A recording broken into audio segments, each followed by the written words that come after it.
Bienvenidos nuevamente a Pokerric, el podcast. Hoy en nuestro podcast tenemos el honor de desenmascarar el talento de un ilustrador que ha dejado huella en el mundo del cómic y la cultura geek. Él es el fundador de La Llorona Comic y su arte ha dado vida a dos de los superhéroes más grandes de todos los tiempos, Batman y Spider-Man. Pero su talento no se detiene ahí.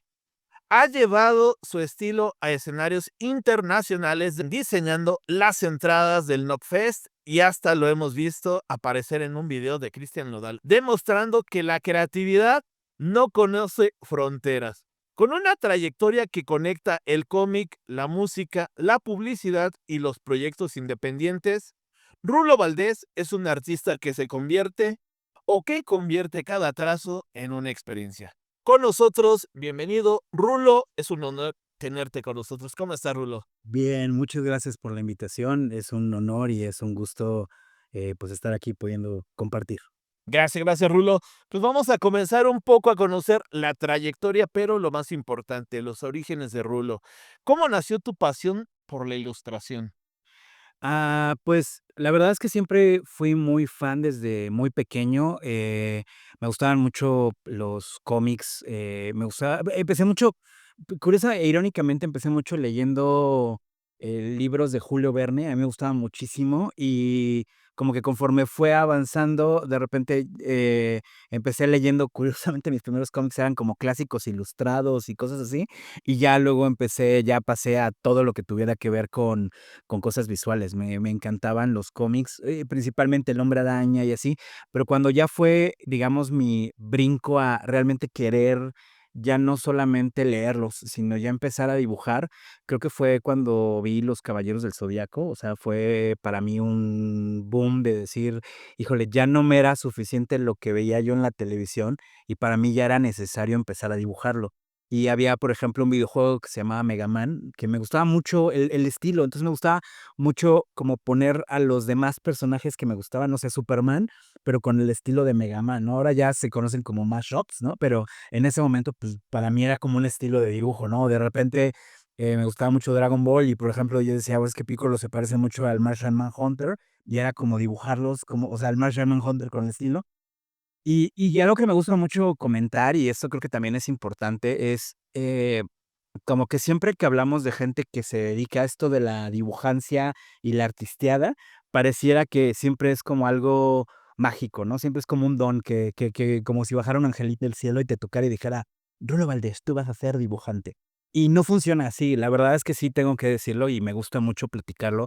Yo no era la persona que mejor dibujaba en la primaria ni en la secundaria, o sea, cuando los demás, pues, tú veías, por ejemplo, no sé, una exposición en la escuela, pues, veías que ellos dibujaban con unos estilos bien elegantes y bien bonitos, y pasteles y cosas así, y pues, ya me tocaba dibujar a Benito Juárez y lo dibujaba con cara de Mega Man, ¿sabes? O sea, o los niños héroes con cara de Dragon Ball. Entonces, como que nunca realmente consideré la posibilidad de dedicarme a esto, porque además también crecí en una época en la que en México solo se hacía un estilo de sensacionales. Entonces, como que mi estilo no machaba con eso, con lo que se hacía en México, y tampoco tenía mucho que ver con lo que gustaba a la gente en ese entonces, porque a la gente le gustaba más como el cómic americano. El manga empezaba a entrar. Entonces, como que había este tema de, ¿te gusta el cómic americano o te gusta el cómic, japonés, no? Y entonces, bueno, el manga, ¿no? Entonces, esas nociones como que hicieron que yo tardara muchos años en considerar que realmente tenía potencial o podía dedicarme a esto de lleno, ¿no? Entonces, digamos que mi la cosa que me terminó rompiendo la cabeza fue en un evento que se llama La Conque, publicaron un especial con un cómic de unos chicos de Monterrey que se llamaba Valiants, y eso fue definitivamente mi primer paso para decir: "Es que me quiero dedicar a esto", porque ese estilo se parecía más a lo que a mí me gustaba, ¿no? Era un estilo como con patotas, como con animales, como que era un poquito una mezcla entre japonés, veías estas líneas de movimientos cinéticas que dibujan los japoneses, y también veías este estilo de cómic americano que se sentía como de los X-Men, que era algo que me gustaba mucho. Entonces, como que fue la primera vez que consideré el hecho de decir: "Ay, esto es algo con lo que sí me puedo identificar y con lo que quiero a lo que quiero aspirar", ¿no? Entonces, eso creo que podría ser como un poco mi origen secreto, ¿no? Por otro lado, pues, también viví solo desde muy pequeño, entonces tenía que conseguir trabajos que me ayudaran a sobrevivir. Entonces, pues, trabajé desde mesero, mensajero, todo tipo de trabajos, cortando boletos en los teatros, de seguridad en un antro. Y entonces, cuando alguien me dijo que había la posibilidad de dibujar y de eso ganarme la vida, pues ya todo se orientó a dedicarme a eso, y que fue, pues, mi entrada a publicidad. Entré a publicidad a los 17 años. Entonces, pues, fue como mucho estarle picando piedra por ese lado, y eso fue lo que creo que al final terminó dándome las bases. La publicidad creo que terminó siendo mi escuela para poder dar el paso a hacer cómics, pero para eso todavía iban a pasar 10 años, ¿no? Oye, Rorro, pero de todo esto que nos estás platicando, me quedé con algo del inicio.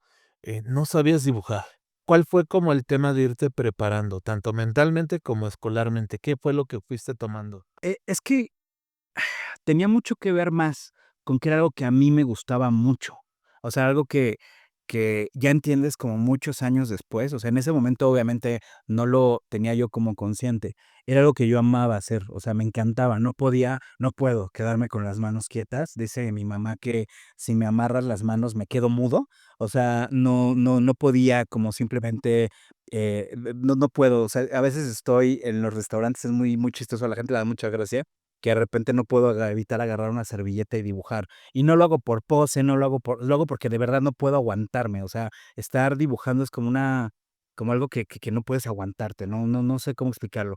Pero por lo mismo, pues nunca consideré, como cualquier niño, pues tú dibujas, te expresas con dibujos. O sea, cualquiera, cuando íbamos en secundaria, pues teníamos nuestros cuadernos llenos de dibujitos, o en primaria. O sea, no es algo que hagas como conscientemente, ni tampoco lo haces como para ser bueno, lo haces porque te nace.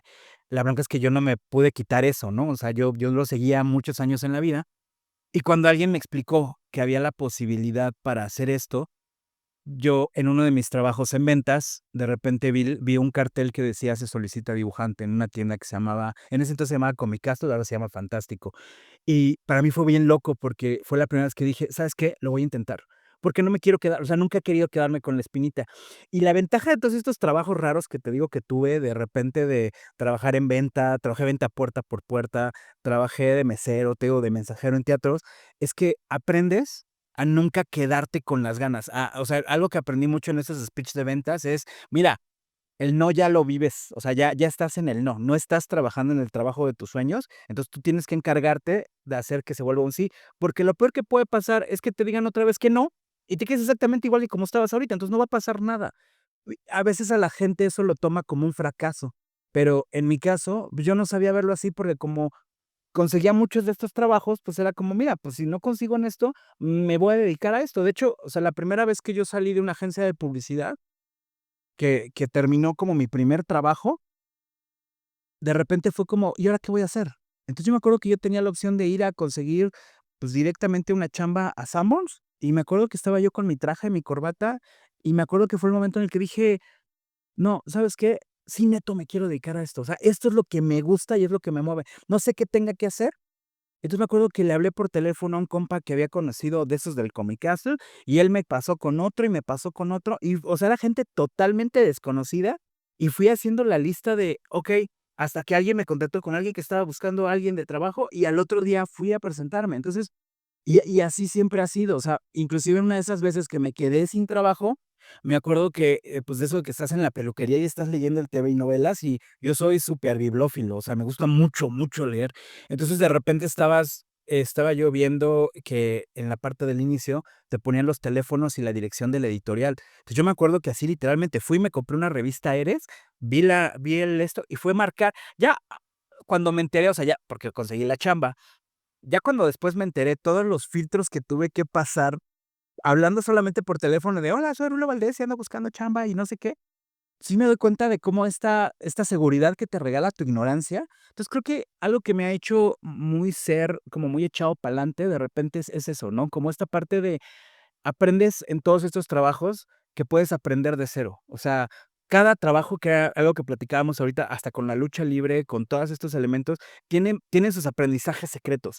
Y nada más es cuestión de que te enfoques, que te esfuerces y que hagas lo que se tiene que hacer en cada trabajo para poder ir agarrándole como los secretos, los aprendizajes. Y yo eso lo aprendí desde mis trabajos anteriores. Entonces, cuando alguien me dijo: "Te pueden pagar por dibujar", fue de: "Okey, entonces ahora me toca aprender esto". Entonces, mi abuela me decía: "Sé lo que quieras en la vida, pero trata siempre de ser el mejor". Entonces, si vas a barrer calles, tu calle tiene que ser la más limpia. Entonces, bajo esa premisa y bajo esa educación, pues, para mí fue como de, ¿sabes qué? Pues, me quiero dedicar a esto de los cómics, pues, entonces aprender todo lo que se pueda aprender.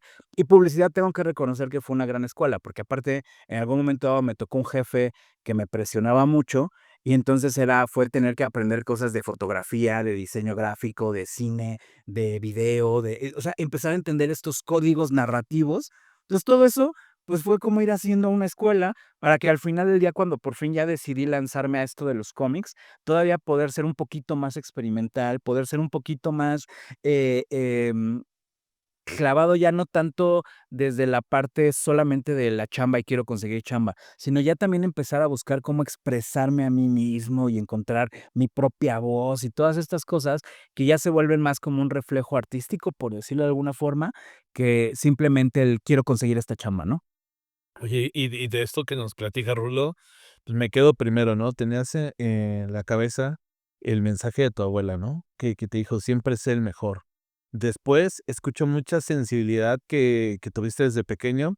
El estar brincando en cada uno de estos trabajos que nos estás describiendo, pues, era conocer historias de todos tus compañeros, era vivir tú también la propia historia de cómo tengo que ir a ese trabajo, qué tengo que aprender, qué tengo que hacer. Creo yo que todo este camino que recorriste de manera rápida, te nutrieron, te dieron experiencia y después decidir, me voy a dedicar a la ilustración y tener de este lado, tal vez en el oído, tantos comentarios que en ese momento te dijeran, no va a haber dinero, no vas a ganar mucho. Creo que hubo 3 cosas para mí que fueron como muy importantes. La primera es que era algo que yo no podía evitar hacer. O sea, yo no pensaba en ilustración, en quiero ser el mejor ilustrador o quiero trabajar. Es que yo no puedo vivir sin esto, ¿sí me explico? Es como querer vivir sin agua o sin respirar, era algo que era como mío. La segunda cosa que creo que también fue como un parteaguas para mí fue como toda esta educación de casa. O sea, yo no vengo de un estrato social, que se dé estas capacidades o que se den estas oportunidades. O sea, la realidad es que mi estrato social, o sea, mis vecinos, ¿no? En su momento, pues vivían yo de la cría de ganado, o sea, yo me despertaba y escuchaba a los borregos en la mañana o cuando iba a la secundaria, tenía que esperarme a que el tren pasara, ¿no? Y crecí en un ambiente que era muy difícil, pero una de las cosas que aprendí en ese ambiente es que si querías algo, tenías que ir por ello, o sea, no había punto medio. Entonces, y muchos de los trabajos que tuve también era eso, o sea, era mucho conocer a gente que tenía sueños, pero que también hasta cierto punto no los lograba porque se quedaba mucho en su acomodarse dentro de su universo y de su idiosincrasia. Y otra de las cosas que tengo que reconocer que también fueron un parteaguas muy fuerte, es que tuve la fortuna muy joven de conocer tengo un amigo que, saludos Lolo, ¿no? Que es su familia venía de España, o sea, ellos venían de España y ellos se dedicaban en México a vivir totalmente toda la familia, ¿no? La hija bailaba, el papá tocaba y la mamá se encargaba de coserle los vestidos y cocinar y todo este trabajo. Entonces, como que la familia estaba muy unida en este proceso de vivir del arte, ¿no? O sea, ellos habían dejado todo en su país para venirse a México. Entonces, pues, como me salí muy joven de mi casa, pues, también tuve mucho la oportunidad de convivir con ellos, inclusive que me dieran asilo muchas veces, ¿no? Y la verdad es que a mí eso fue lo que me dio el parteaguas totalmente para que en mi cabeza jamás volviera a existir es que me voy a morir de hambre con esto. O sea, jamás, jamás. Fue como, no, no, no. O sea, este es mi sueño. Y para lograr mi sueño tengo que, aprender electricidad, tengo que aprender a tocar en los camiones, o sea, lo que sea que tenga que hacer para lograr esto, pero esta es mi profesión. Entonces, eso creo que a mí me ayudó mucho también a ya no considerarlo, porque además el medio es muy difícil, ¿no? A veces también, pues, mucha de la gente que se dedica al medio, pues, mucha de esa gente, eh, pues, a veces no necesita trabajar para poderse dedicar a esto del arte, ¿no? Entonces, eso hace que a veces sea como muy difícil entender por qué de repente tienes como estas posturas y estás todo el tiempo buscando, ¿no? Entonces, a mí eso me ayudó mucho porque fue algo que aprendí en ventas, después lo reforcé en publicidad, que era como este rollo de, pues, tienes que estar buscando siempre la siguiente chamba. O sea, sí, es como qué padre que ya hicimos esta chamba y estuvo increíble, pero ahora tenemos que buscar el siguiente proyecto y el siguiente tiene que ser mejor y tienes que estar siempre en un constante aprendizaje. O sea, yo no creo que exista un solo artista de los grandes que diga: "Ya me la sé", ¿no? O sea, no creo que haya, inclusive lo vemos, ¿no? En el mundo de la lucha libre, en el mundo de la música. O sea, los que realmente son artistas muy, muy grandes, pues siempre están en este proceso de aprendizaje y siempre están evolucionando, ¿no? Ya sea volverse maestros, volverse tutores o volverse, siempre están en un proceso de aprendizaje. Entonces, creo que ese ha sido como también un drive muy importante en mi vida como tal, ¿no? Y sí, como lo dices, dentro de este camino llega tu momento donde, pues, te lleva a dibujar a Batman y Spider-Man. ¿Cómo ocurre eso? Pues fue bien loco porque, o sea, la primera vez cuando fue la selección para lo de Marvel, nosotros veníamos, es que fue una historia muy chistosa. Yo venía de dibujar, querer dibujar cómics, ¿no? Y me había metido como en varios proyectos, como ya sabes, del que nunca falta el que te dice: "Oye, yo quiero dibujar un proyecto", y lo haces. Pero, justamente entré a trabajar en un proyecto que se llama Calimán Regresa. Le metimos un montón de candela, un montón de ganas y nunca se armó ese proyecto por alguna razón. Y justo cuando estábamos como en el momento de que ya todo iba a salir, pum, se cortó y no salió. Para mí fue como uno de los momentos en los que dije: "Mira, igual y el cómic no es el rollo, mejor me dedico ya en forma". Me estaba yendo muy bien en publicidad, estaba yo tenía un muy buen puesto, todo estaba saliendo como muy bien ahí, pero entonces me enteré que iba a ser papá. Entonces, eso fue para mí un parteaguas muy fuerte de decir: "No, es que, o sea, yo no quiero decirle a mi hijo, es que tu papá siempre quiso ser Mm. siempre quiso tocar la guitarra, pero nunca aprendió", ¿no? Entonces dije: "No, no, no, no, no". Y entonces, mi compadre, Óscar Amador, que, pues, es una de las personas que son como de las grandes también influencias en mi vida, me dijo: "Mira, vamos a armar un proyecto". Y armamos el primer webcómic que se hizo en México. O sea, que básicamente el concepto era: vamos a hacer un cómic, lo subimos a Internet y ya. Entonces, como que estuvo chido porque además, obviamente, no fuimos los más originales, ¿no? Tampoco inventamos el hilo negro. Mucha gente en ese momento se le ocurrió y como que se dio un bombcito ahí de cómic mexicano que empezaba a publicarse en Internet, pero a nosotros nos hizo una reseña un site que en ese momento bueno, que se llama Newsarama, que además era el site en ese momento más importante de noticias del mundo de los cómics. Antes, yo sé que ahorita es difícil de creer, pero bueno, antes la gente nos enterábamos de esas cosas no por redes sociales, porque ni siquiera existía Facebook, sino por estar metiéndonos a Internet. Entonces, esos eran los lugares donde salían las noticias. Nos hacen una reseña y eso nos coloca en un plano importante, digámoslo, dentro del cómic mexicano. Y también publicábamos un cómic que publicábamos cada semana, y la verdad es que honestamente nosotros siempre tuvimos la broma de, pues, lo publicamos para que nos lea mi mamá y nuestras primas, ¿no? O sea, no había como ninguna idea. Pero después de esa notoriedad, pues bueno, sale la oportunidad de mostrar mi carpeta para Marvel y, pues bueno, me contratan para dibujar un título que se llama Extreme X-Men. Entonces, como que ha sido una carrera muy interesante porque siempre lo digo, ¿no? Mi primer trabajo, mi primera página dibujando para Marvel, mi primer cuadro era Wolverine y Nightcrawler volando, o sea, brincando desde un portal a una isla repleta de dinosaurios. Yo dije: "Nunca en la vida voy a dibujar nada más chido que eso", o sea, eso es como mi tope. Y en mi primer número me toca dibujar, diseñar un personaje, bueno, rediseñar un personaje que se llama Danger y a otro que se llama Sage. Entonces fue como, guau, ya de aquí soy y ya de aquí la armé. Y después empiezan a surgir otras chambas, que es como me toca dibujar Evil Dead, después me toca y hacer esto, gano la beca Jóvenes Creadores 2 veces, y después me toca en el mundo del cómic dibujar esta portada icónica donde está Spider-Man brincando enfrente del Ángel de la Independencia. Entonces, como que son cositas que de repente se van volviendo como highlights en tu vida, ¿no? Entonces, luego llega esta oportunidad de dibujar a Batman, ¿no? Y es además representando a México, ¿no? En esta historia de Batman The World. y pues te conviertes de la nada en el primer mexicano en dibujar a Batman en un título de Batman. Entonces, como que esas cositas de repente se van volviendo como highlights, pero al final la parte triste, por decirlo de alguna forma, pues es que son chambas. O sea, que vas como obteniendo a partir de que te vas como moviendo y te van llamando y te van entonces, como que a veces en el momento no tienes el chance de que te caiga el 20 que estás haciendo eso. Entonces, ya lo vas viendo como mucho tiempo después, como lo que significó ese trabajo. Pero ya cuando estás en ese trabajo, ya estás pensando en el siguiente, ya estás armando el siguiente. Entonces, pues es un tema como muy, muy loco. Entonces, yo creo que todavía me cuesta como mucho trabajo decirte qué representó, qué fue, porque creo que todavía a veces me cuesta trabajo voltear atrás y verlo y decir, híjole, esto estuvo muy, muy loco, ¿no? Fue una historia que se armó y no sé todavía qué pueda representar, porque todavía no ha pasado como el suficiente tiempo como para poder asimilarlo. O sea, te juro que todavía hay veces que no me la creo, o sea, que sí es como muy difícil. Sí, pues trabajar, con licencias grandes, con este tipo de proyectos, pues sí me imagino que de manera temprana, pues se vuelve un compromiso bastante fuerte, te mantiene concentrado en que todo salga perfecto y, pues, de alguna forma no sensibilizas todo lo que está alrededor, ¿no? Es que más no puedes, Ujú. porque es como tratar de adivinar, cómo te va a ir mañana, ¿sabes? O tú puedes hacer como un plan, pero, pues, si llueve ya te cambió el plan, ¿no?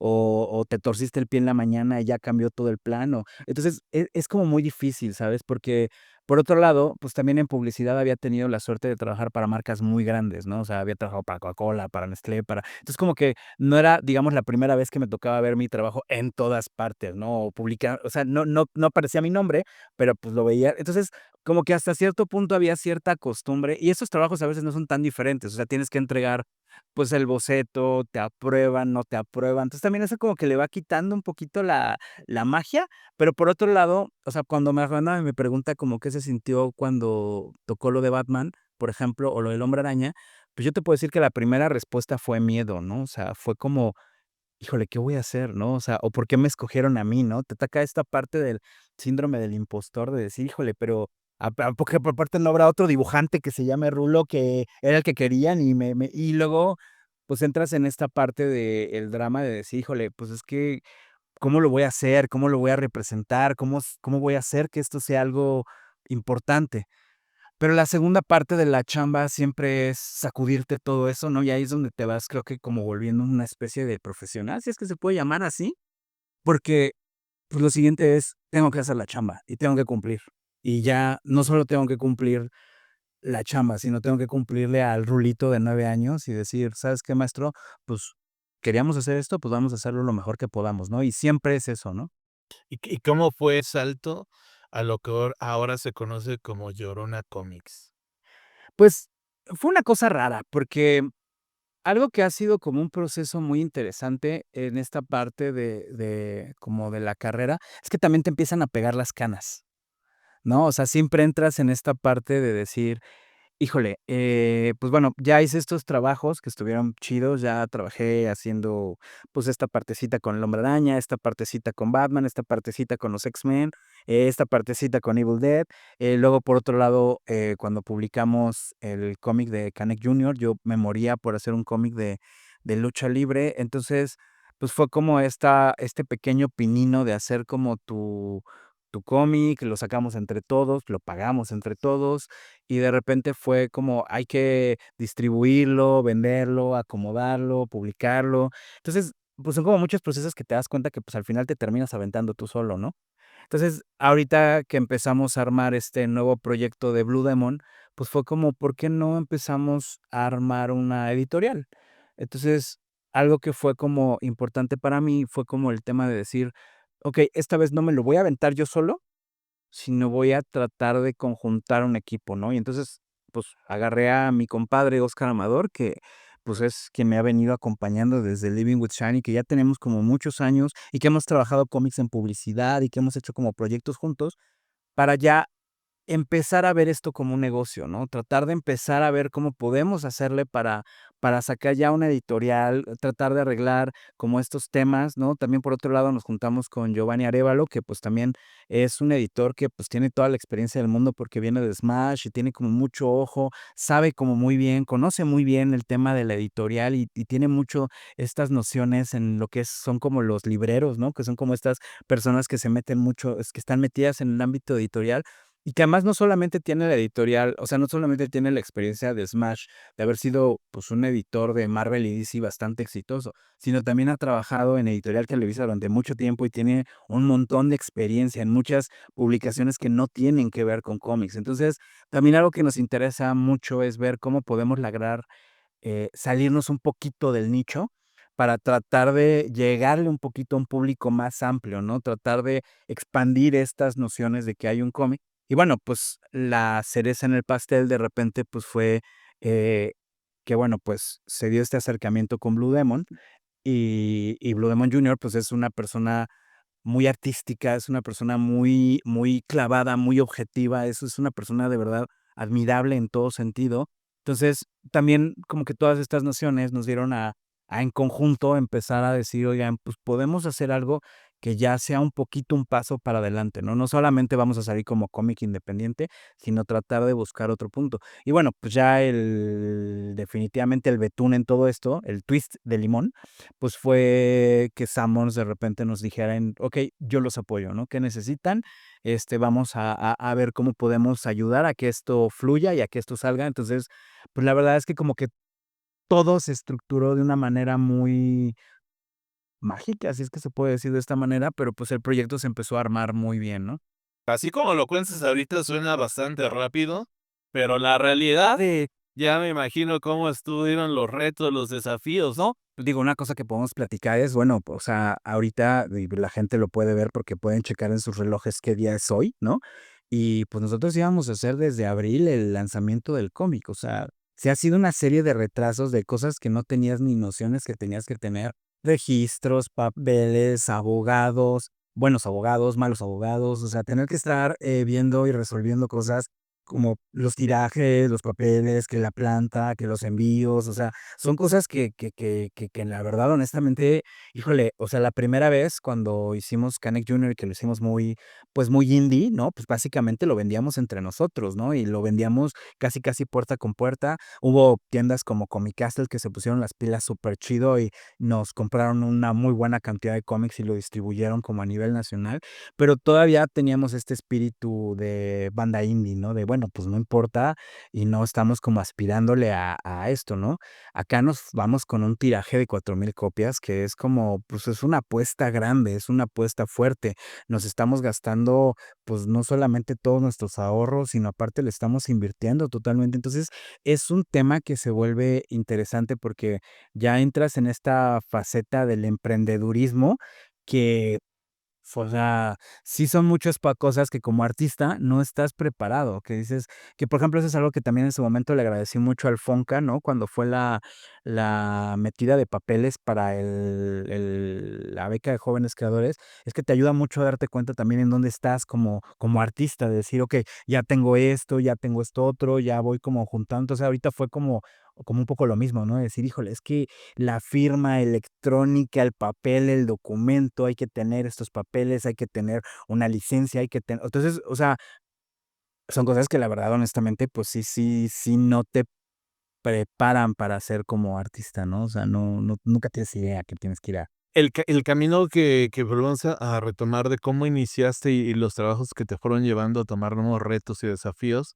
creo yo que también te fueron brindando esas herramientas de estar preparado para saber cómo ibas a reaccionar para este tipo de cosas que me dices. ¿Cómo fue y cómo comenzó esa diversificación? Me decías que te fuiste, pues, con 2 íconos. Los 2 son más o menos misma generación, pero son emblemáticos. Son luchadores que pesan. ¿Cómo fue para ti el momento de llevarlos al cómic? Sé que ya venías con una preparación previa, sin embargo, te metías un nicho nuevo, la lucha libre. es muy loco porque, o sea, yo toda la vida tuve ganas de hacer un cómic y siendo honestos, hubo inclusive un momento de la vida donde yo fui a una expo lucha y me acuerdo perfecto haber ido con mi carpeta y literalmente pararme en cada una de las mesas de los luchadores para decirles: "Vamos a hacer un cómic", y que todos y cada uno me mandaran lo más lejos posible de la lona. Y incluso me acuerdo que hubo un luchador que sí me aplicó la de: "Mira, chavo, esto no se hace así", ¿no? Y me soltara todo un speech enorme de cómo era la ganancia para un luchador, que yo me quedé así de: "Bueno, y no le pierdes, ¿no?". Porque, pues, también está la parte creativa y todo lo que yo puedo proponer. Entonces, abandoné un poquito en ese momento el hecho de trabajar con algún luchador y pensé, mejor voy a inventar el mío, voy a tratar de moverlo, pero tampoco me emocionaba tanto. Entonces, como que fue un proyecto que empecé a tratar de ver cómo mover.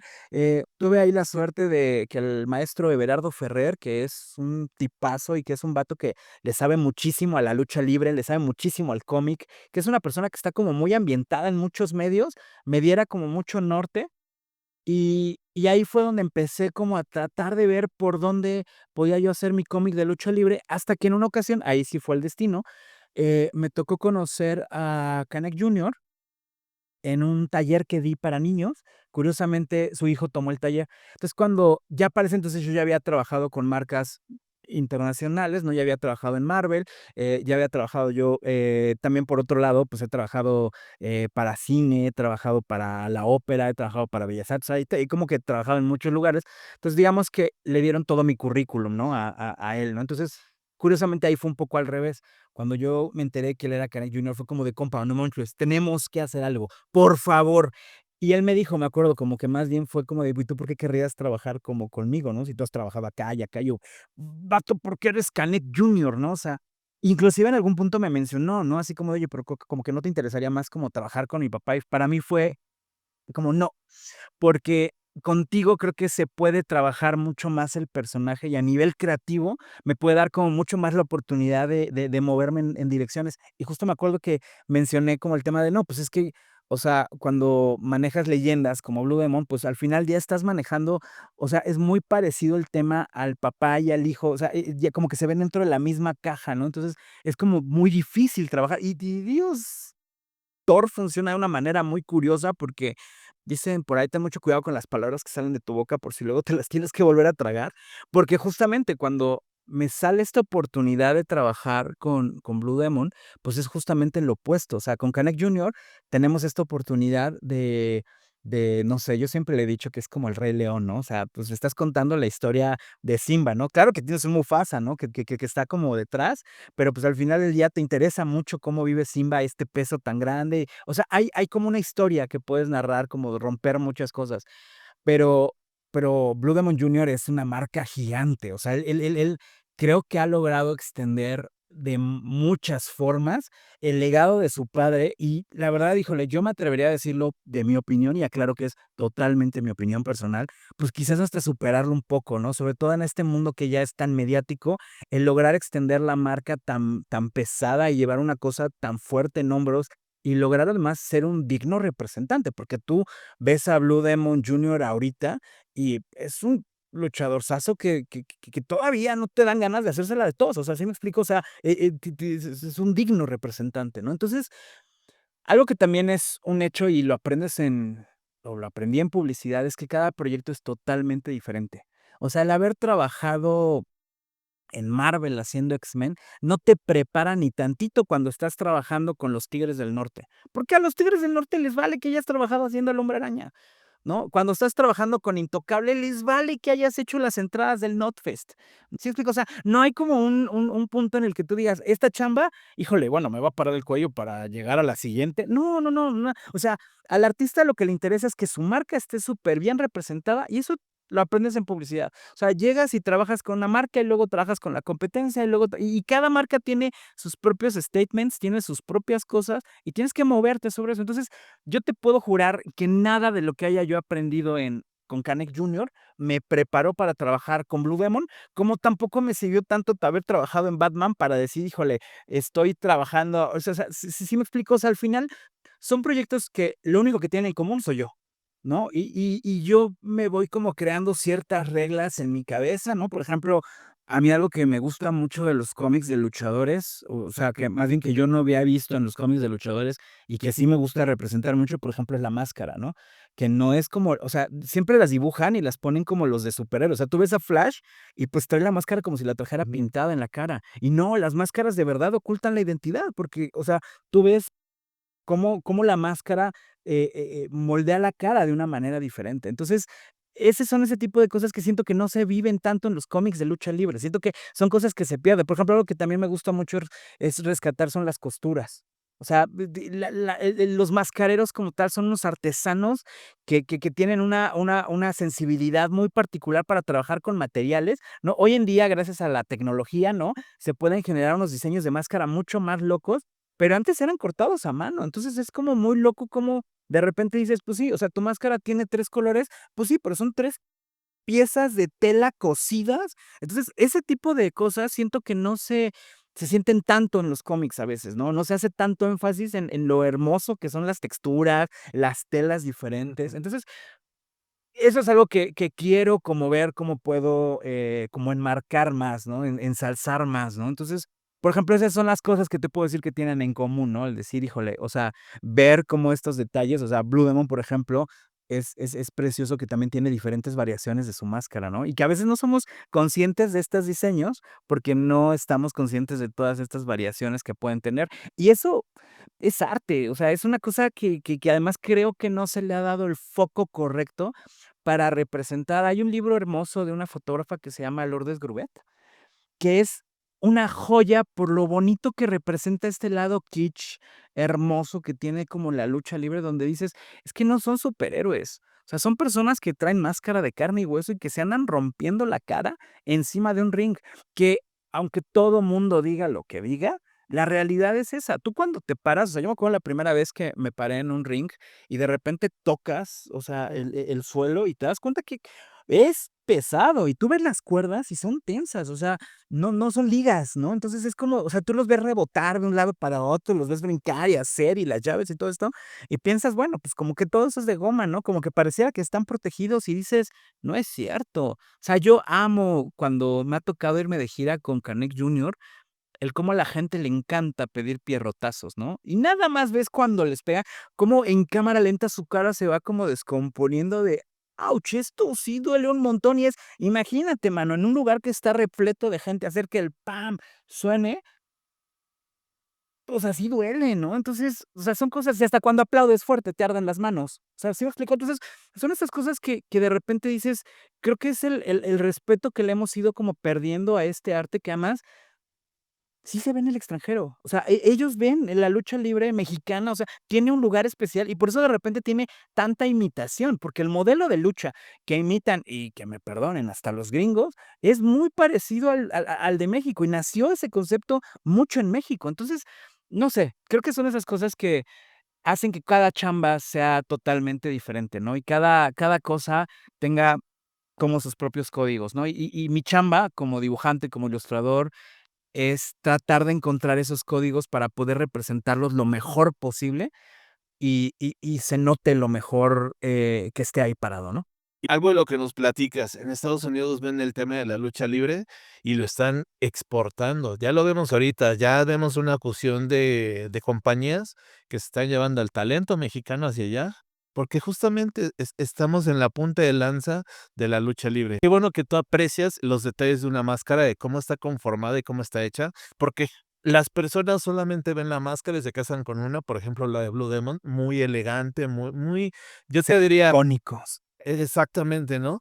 Pero realmente el trabajo por detrás en hacer un diseño, ahora llevarlo a un cómic, estar haciendo ilustraciones, movimientos distintos y que sigas haciendo que luzca bien la máscara, ese es un arte bien distinto y súper detallado. Y cuéntame ahora, de estar en la lucha libre, de ir en el cómic, de estar trabajando con esas compañías, ¿cómo fue la transición a brincar a la música, al Knotfest, a Nodal? ¿Cómo llegamos a esto? Es una cosa muy chistosa porque, algo que de repente pareciera, ¿no? Cuando hablamos de todas estas cosas y de la pasión que hay como dentro de todo este ritmo, como que pareciera que siempre va bien en la chamba, ¿no? O sea, como que cuando uno tiene esta pasión y uno tiene como personaje público, pareciera que todo es como, bueno, pues es que trabajé en Marvel y luego trabajé en DC y también hice publicidad para Nestlé y para Coca-Cola.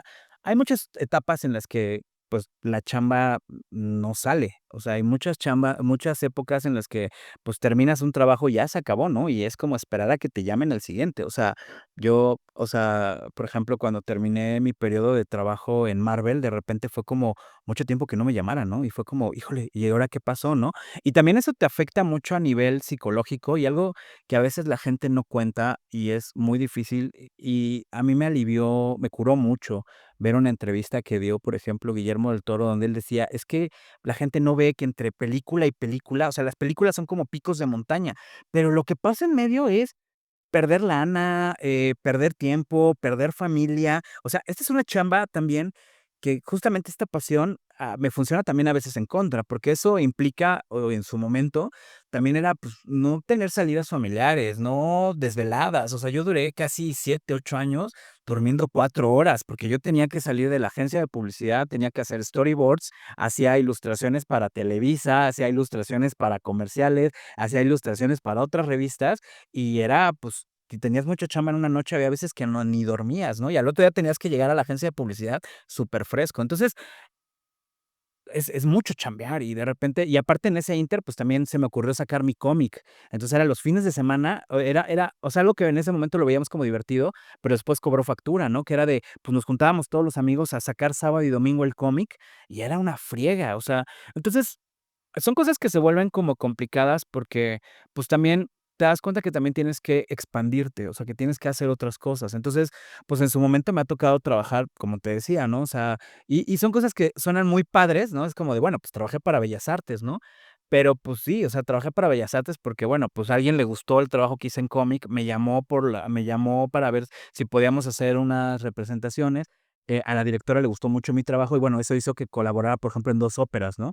Entonces, o sea, fue como muy loco, pero, pues, también son proyectos que van saliendo y que podrías en su momento, ¿no? Cualquier crítico puede tomarlo como un fracaso porque es como, claro, como no estás triunfando en los cómics, solo estás haciendo otras cosas. Pero no, no es así, ¿no? Y entonces, también en su momento tuve la suerte de que me invitaran, la Catrina Films a colaborar en un proyecto con una chica que se llamaba Cami y Woz, estaban haciendo un video, entonces decidieron hacer unos inserts animados, les gustó mucho al director y entonces eso hizo que me invitara a trabajar en otros proyectos. Entonces, de repente, cuando me invitan al proyecto este de Cristian Nodal y Piso 21, estando allí, de repente es como de, ay, es que sabes que hay un dibujante de cómics que se llama Rulo Valdés, que hace cómics, y se llama igual que tú, ¿no? Y el otro chavo muriéndose de risa, así como de, pues es él. No, no, y todavía dice, no, pues es que él es más viejo.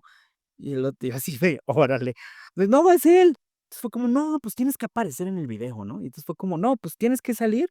Y entonces fue como, órale, va, está bien, pero pues en ese entonces estábamos sacando el cómic de Canek Jr. Entonces le dije, oye, pues ¿sabes qué? Pues aprovecho y le pedí una máscara a Canek Jr. y me la puse. Lo cual estuvo muy chistoso porque además, pues por mi tamaño y mi enfoque, la gente pensaba que sí era luchador de veras. Entonces fue muy chido porque hago mi Mike Wazowski, o sea, salgo en un segundo del video así de yo salgo en un video de reggaetón.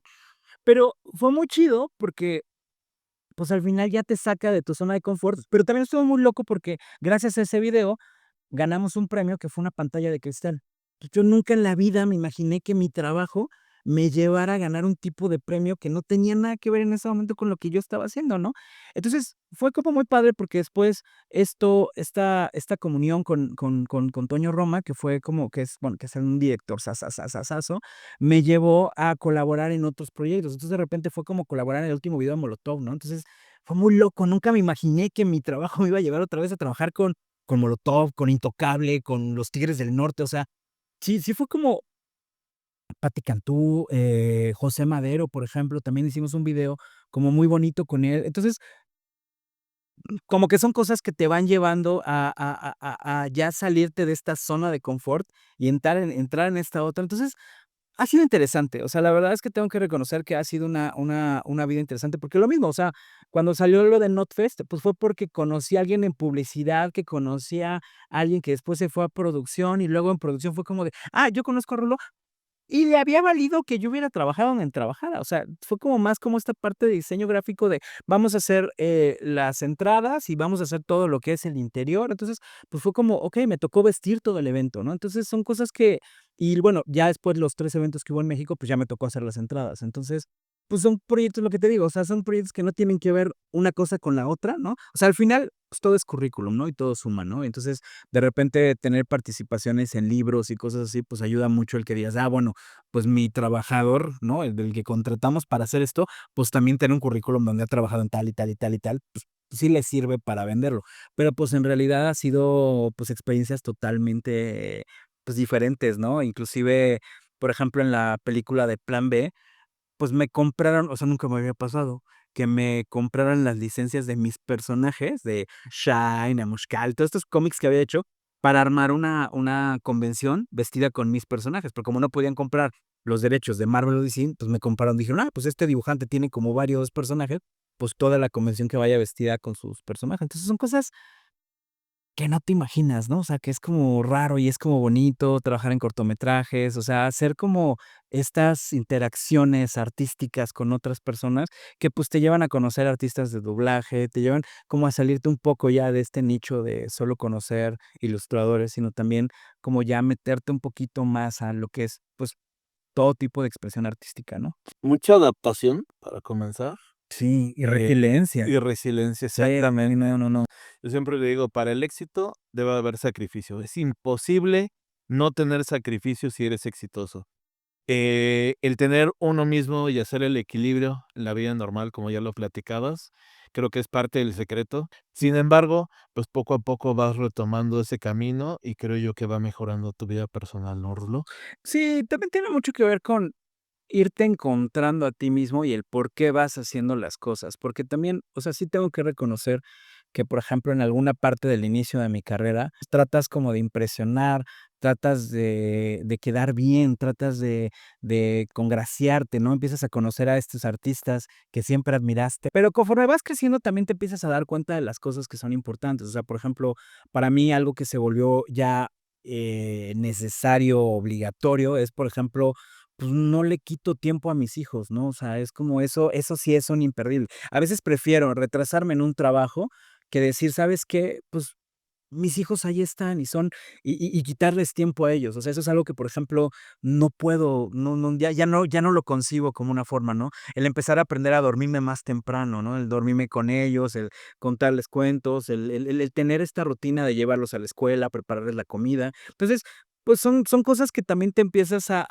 dar cuenta cuáles son las cosas importantes, pues, por raro que suene de la vida, y eso también te lo va regalando un poco las canas, como el decir: "Mira, ya escribí un libro, planté un árbol y tuve un hijo, la verdad es que ya mi ego ya no da para eso. Ahorita me interesa más, pues esto, como el poder compartir, el poder representar, el hablar con, darle voces a otras personas, darle eco a otras. Entonces, también ya empieza un poco a evolucionar no solo tu arte, sino también se va volviendo tu forma de vida diferente también. Empiezas a entender que pues si ya Odín te dio chance de vivir un sueño, ¿no? De poder, pues, ahora ya también toca un poco compartirlo, ¿no? Y creo que es también un poco de este proceso que te va llevando a estar en otras cosas. O sea, ahorita, por ejemplo, con Blue Demon, pues, ha sido como esta parte de invitar gente, por ejemplo, para hacer portadas, para hacer pin-ups, para decir: "Híjole, me encantaría poder compartir un poquito más del talento que hay, y si esta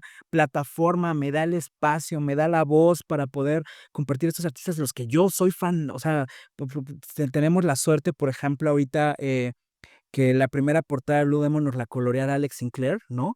Que es el colorista de Jim Lee. Entonces dices, no hay manera en la que yo pueda agradecer el poder estar trabajando con estos artistas, ¿no? Y, por ejemplo, la portada B nos la hizo una chica que se llama Roxana Bo, que también es increíble, ¿no? Y tenemos arte de, René Córdoba, Villano 13, ¿no?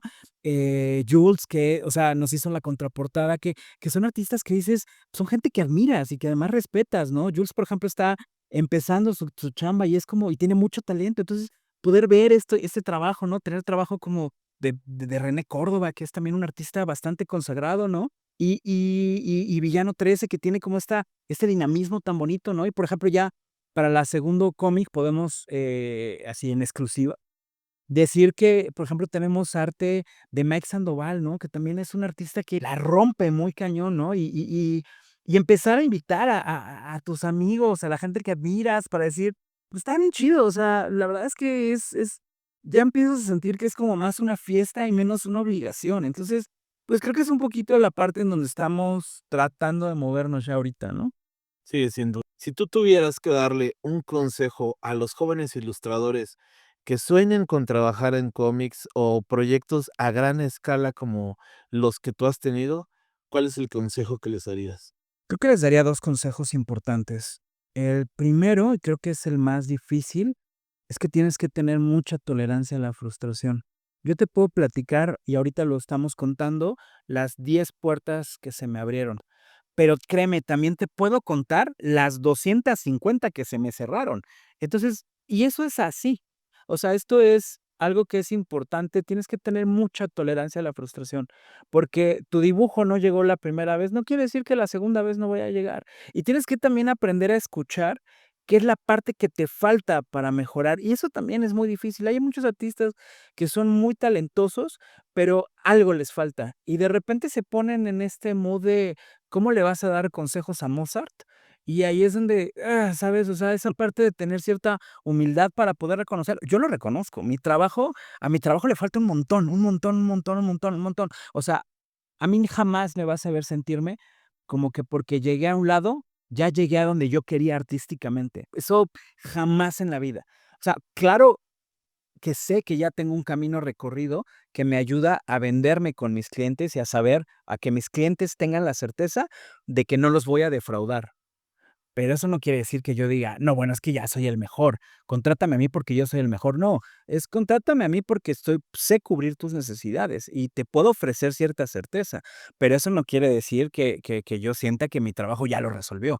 Eso es algo que creo que no existe un solo artista que se sienta ahí parado, o por lo menos que tú digas, van evolucionando, ¿no? Yo, los grandes artistas que he conocido, he tenido la suerte de conocer, siempre están en un proceso de aprendizaje, ¿no? Hay un ilustrador, por ejemplo, que se llama, que es Humberto Ramos, que fue creo que el primer mexicano que la rompió en Estados Unidos y que además la sigue rompiendo, que además, pues es un vato que lleva no sé ya cuántos años, más de 10 años dibujando, o sea, ya rompió el récord de Stan Lee, ¿no? De ser la persona que más lleva durando, que ojo, es un mexicano que lleva tantos años rompiéndola en Estados Unidos, y tú puedes ver su primer Spider-Man que dibujó, ¿no? Y puedes ver lo que dibuja ahorita, y ves cómo ha ido evolucionando en su estilo, o sea, no es una persona que se quedó estancada en un lugar, ¿no? Y eso es algo que te habla mucho de cómo los grandes artistas sirven mucho de inspiración y sirven mucho de foco, porque pues tú los ves evolucionar y los ves crecer y los ves hacer cada vez diferentes estilos, moverse, pero sin perder su esencia, ¿no? Entonces, creo que yo el consejo que le puedo dar a alguien que empieza, porque es lo mismo que yo recibo de artistas como Humberto, pues te digo, como René Córdoba, como Villano 13, como el mismo Jules, pues es cuestión de estar intentando, de si te recibes una negativa, pues tratar de investigar un poquito por qué fue esa negativa, para quizás en tu siguiente chamba poder enfocarte otra vez y tratar de no frustrarte, porque es difícil no hacerlo, y yo puedo decirles que yo mismo he caído en esa misma frustración, o sea, les hablo de algo que yo he sufrido, no es algo como de: "Ay, échale ganas, amigo", porque con echarle ganas, no, pues yo también le he echado ganas y no se han dado las cosas, o sea, pues así funciona. Esto es un proceso de estar probando, probando, probando, si realmente quieres dedicarte a esto, porque, pues, es la única forma, ¿no? Creo yo que tú ya eres exitoso solamente por el hecho del tiempo que le estás dando a la familia ahora. Y, además de tu trabajo, ¿no? Creo que son 2 cosas que se complementan. ¿Nos quieres compartir, por favor, Rulo, dónde te pueden encontrar en redes sociales? Bueno, ahorita estamos abriendo, La Llorona Comics, ¿no? Que sí nos encuentran en casi todas las redes sociales. También estamos como Blue Demon Junior, el cómic, ¿no? También estamos como empezando a hacer como una base de datos ahí como para tratar de reunir a los fans y tratar de darles como contenido exclusivo relacionado con el cómic. Em Y me encuentran a mí como Rulo-Valdés con doble S en Instagram, Twitter, TikTok. Ahí estoy en todas partes. Perfecto, Rulo. Te iba a preguntar algo adicional, ¿hay algún plan o alguna noticia que venga hacia adelante hablando de La Llorona o hablando de los proyectos que tienes en puerta? Bueno, ahorita creo que lo que está súper chido y que podemos, agregar es que, Blue Demon viene con todo, ¿no? O sea, estamos tratando de tener mucho cuidado, que es nuestro primer proyecto que estamos como lanzando. Viene no solamente estamos tratando de cuidar un montón la calidad del cómic para que además sea como competitivo a nivel, mundial, ¿no? O sea, que tenga el papel, o sea, cosas que, o sea, más allá de hablarte de mi trabajo, obviamente, como dibujo, que le estoy tratando de meter todo al o sea, creo que nunca me había como esforzado tanto porque de verdad un proyecto quedara lo más cercano a algo que a mí me encantaría leer.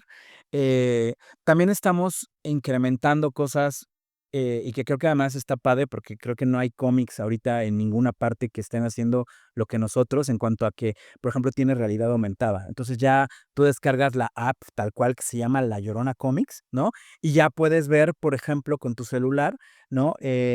Contenido adicional, ¿no? Entonces, puedes ver cosas que te ayuden a incrementar el valor de la lectura, como videos, ¿no? Que además también tenemos al hijo de Blue Demon Jr., que también es una parte muy importante de La Llorona Comics, y que nos está ayudando a generar un documental. Entonces está súper padre porque tú vas leyendo el cómic y vas viendo partes del documental de lo que es la historia de su papá. Entonces, que además, pues es una joya porque es material de primera mano, o sea, es material que tiene Blue Demon Jr. Entonces es muy chido porque, pues, además te habla desde adentro, ¿no? Entonces es contenido que no vas a encontrar en ninguna parte.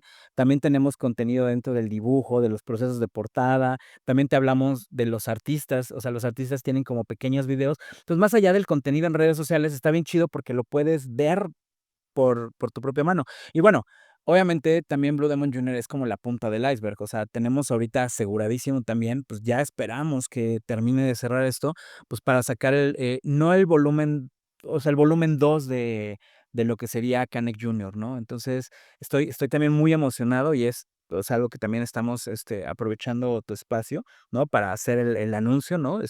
Pues está, Canek Jr. Y tenemos también ahí otros 2 proyectos también. Ahorita nos estamos queriendo enfocar en La Llorona Comics, en lucha libre, ¿no? Porque es como lo que nos apasiona y es hacia donde queremos ahorita tirarle. Y tenemos otros 2 proyectos que ahí sí ya de esos me tendrás que aplicar una hurracarrana para que te los cuente. Bueno, no lo hagas. Para empezar pero venimos con toda la intención de verdad de que venga lo más recio posible, ¿no? Entonces, también les puedo contar que ahorita, bueno, pues hice una portada también para nuestros amigos de Cryptograma Comics, porque no hay competencia. Eso me encanta y me encanta presumirlo, y es lo que platicábamos hace rato, ¿no? No hay ninguna competencia, ¿no? Nuestros amigos de Cryptograma están sacando, que son amigos de Monterrey, están haciendo el cómic de Máscara Sagrada, entonces, pues también ahí les colaboramos con una portada, ¿no? Y también está ahorita a la venta la portada del número 4 si mal no recuerdo, de la serie regular de Calimán, donde también hice una colaboración. Entonces, pues están ahorita como proyectos bastante interesantes. Y todavía no terminamos ahí, Rulo. También hay que decir que está en puerta ver el proyecto de Poker Rick para el cómic y muchas otras cosas. Así que ya les hablaremos y estaremos dando más acerca de esto. Pues bueno, Rulo, gracias por acompañarme el día de hoy en este espacio. La verdad es que me voy recargado, tienes una energía bastante positiva, me encanta. Y bueno, pues admirable tu trayectoria hasta el momento. Que vengan muchos éxitos más y nuevamente gracias por estar aquí. No, muchas gracias por la oportunidad. De verdad que siempre es un honor poder compartir el trabajo y de verdad, un honor. Gracias, Rulo.